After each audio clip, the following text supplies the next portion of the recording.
Đây là đang test thử tiếng kêu.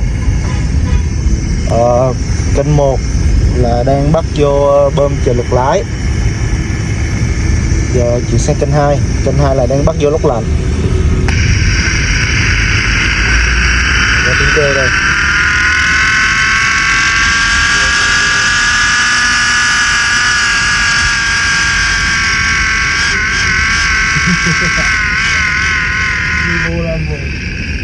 Rồi chuyển sang kênh 1 bơm trợ lực lái.